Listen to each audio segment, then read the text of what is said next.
Okay, well, I'm doing a book talk on this book Night by Ellie Weasel.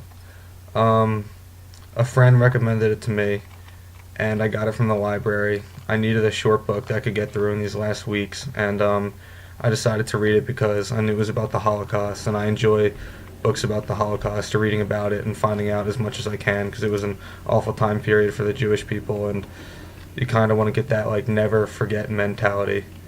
And by reading more books, your knowledge kind of expands, and it's interesting. The author in the story is particularly good at using her figurative language to paint a picture in your mind about what's going on, and she kind of took you through like the process of the concentration camp. She really put you in the main character's shoes. Her use of imagery and figurative language really helped you visualize. On page 34, I took a quote. It said, "The night was gone. The morning star was shining in the sky. I too had become a completely different person. The student of the Talmud, the child that I was, had been consumed in the flames. There remained only a shape that looked like me. A dark flame had entered into my soul and devoured it."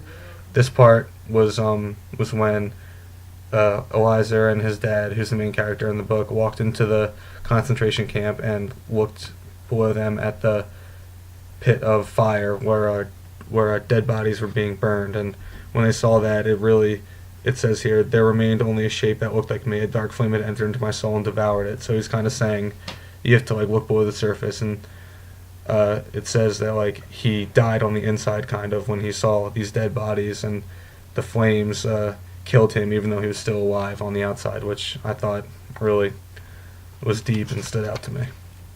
The main character in the book, Eliza, is 15 years old, and he kind of goes throughout the story with his dad, and they just try to stay alive through each other's hope. On page 99, I got another quote.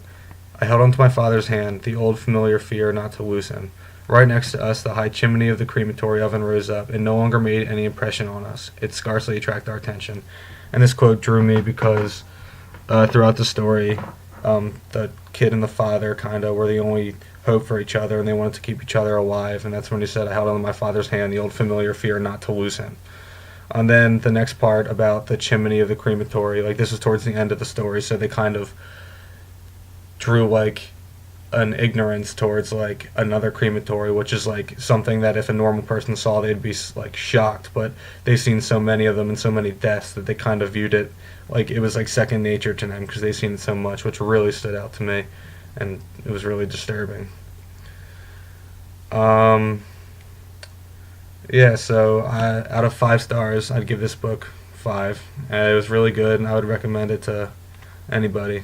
It's the Holocaust is an interesting topic. It was a horrible time period, and I think more people should read about it.